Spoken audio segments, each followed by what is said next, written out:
Bismillahirrahmanirrahim. Assalamualaikum warahmatullahi wabarakatuh. Saya Farasani Radeha Prayoga, perwakilan dari kelompok 10 yang akan menyampaikan materi tentang pengembangan media berbasis elektronik. Yang pertama yaitu pengertian dari media elektronik. Dalam perspektif pendidikan merupakan instrumen yang sangat strategis dalam ikut menentukan keberhasilan proses belajar mengajar. Pembelajaran pada hakikatnya digunakan siswa untuk mengembangkan potensi pada dirinya. Kegiatan pembelajaran melibatkan dua belah pihak, yaitu peserta didik sebagai penerima pendidikan dan pendidik sebagai pemberi fasilitas. Keutamaan dalam kegiatan pembelajaran adalah terjadinya proses belajar. Istilah media pembelajaran memiliki beberapa pengertian. Salah satunya dapat memberikan pengertian secara media secara luas dan secara sempit. Adapun secara luas, media pembelajaran dimaknai sebagai setiap orang, materi atau peristiwa yang memberikan kesempatan kepada siswa untuk memperoleh pengetahuan, keterampilan, dan sikap. Adapun pengertian secara sempit yang dimaksud dengan media pembelajaran adalah sarana non-personal atau bukan manusia yang digunakan oleh guru yang memegang peranan dalam proses belajar mengajar untuk mencapai tujuan. Lalu, media elektronik adalah media yang menggunakan elektronik atau energi elektromekanik bagi pengguna akhir untuk mengakses kontennya. Istilah ini merupakan kontras dari media statis atau terutama media cetak, yang meskipun sering dihasilkan secara elektronis, tetapi tidak membutuhkan elektronik untuk diakses oleh pengguna akhir. Sumber media elektronik yang familiar bagi pengguna umum antara lain adalah rekaman video, rekaman audio, presentasi multimedia, dan konten daring.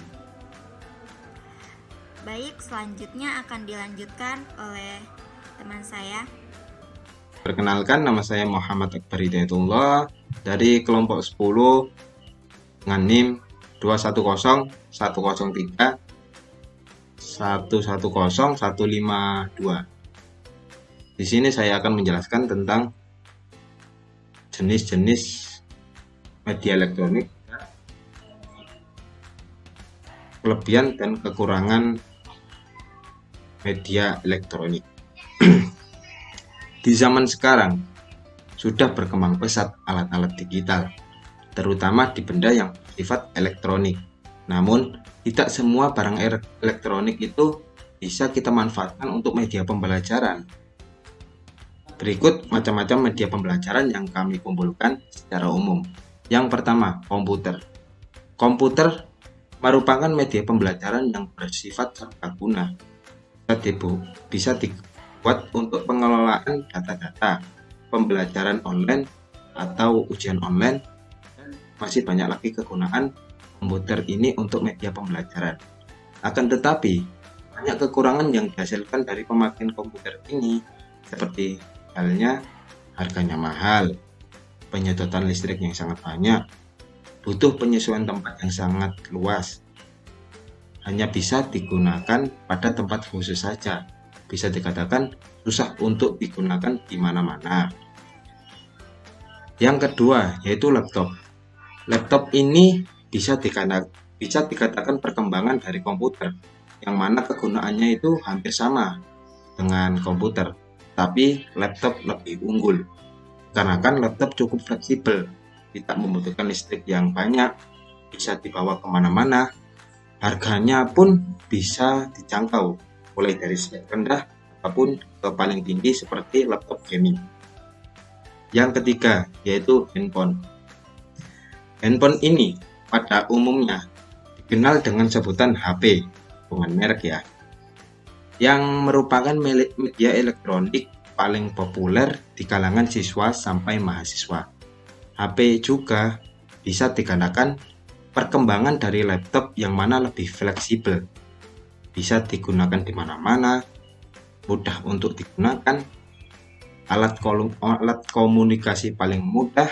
Namun tak semua handphone itu bisa digunakan untuk media pembelajaran.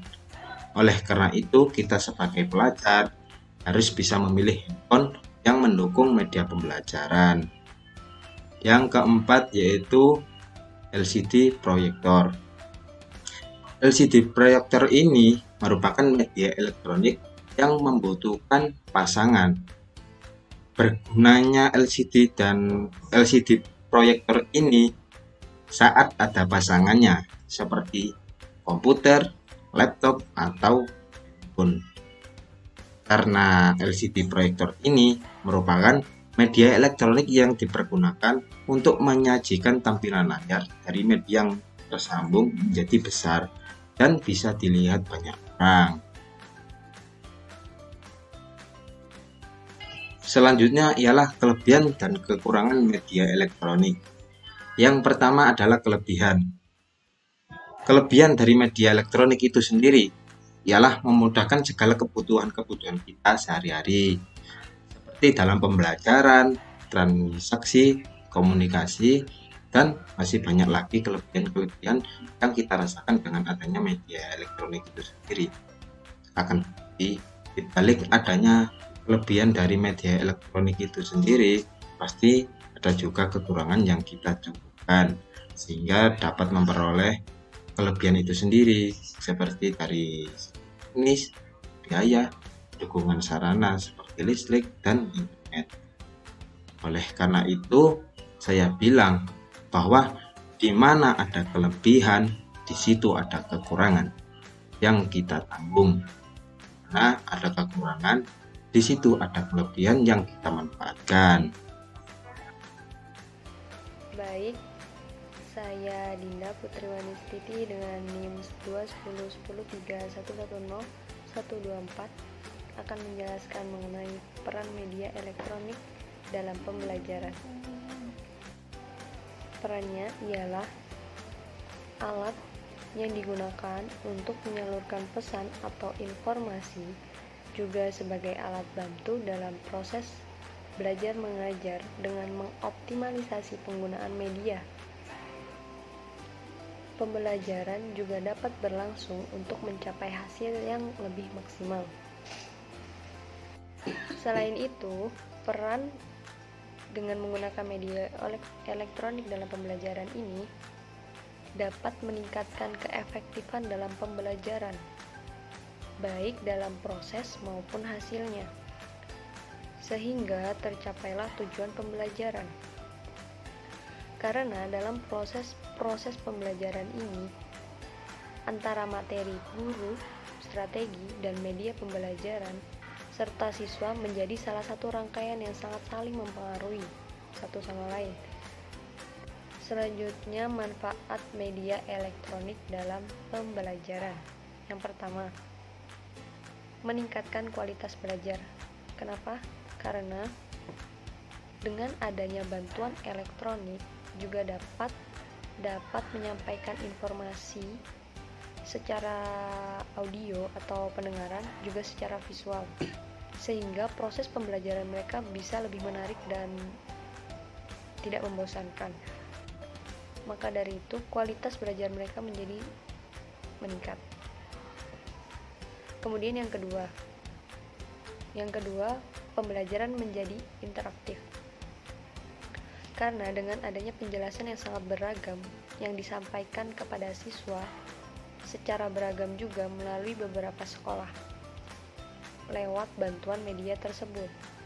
Media yang dirancang dan disusun itu juga membantu para guru untuk melakukan komunikasi terhadap siswa, sehingga interaksi antara siswa dan guru juga aktif dalam pembelajaran supaya bisa menjadi efektif. Kemudian yang ketiga, menghemat waktu. Karena tenggat lama waktu, cepat atau lambatnya dalam proses pembelajaran merupakan suatu komponen penting. Dan jika memakai media, hanya perlu memakan waktu sedikit untuk menyampaikan pesan dan kesan isi dalam proses pembelajaran tersebut. Karena inti pelajaran dalam jumlah banyak yang disampaikan, kemungkinannya lebih dapat diserap oleh para siswa. Selanjutnya yang keempat ialah proses pembelajaran fleksibel.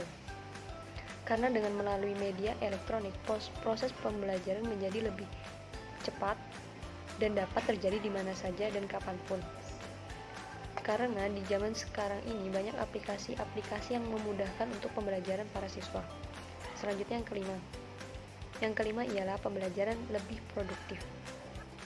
Di sini, guru tidak perlu mengulang-ulang lebih banyak penjelasan dalam pembelajaran kepada para siswa, karena dengan adanya media ini lebih mempermudah guru dalam mempersingkat penjelasan, juga dapat lebih memahami. Guru juga dapat memusatkan perhatian dalam hal-hal yang penting, di mana mereka juga harus menjelaskan hal yang penting dalam proses belajar mengajar. Misalnya, adanya peningkatan untuk memotivasi para siswa. Sekian dari saya. Wassalamualaikum warahmatullahi wabarakatuh.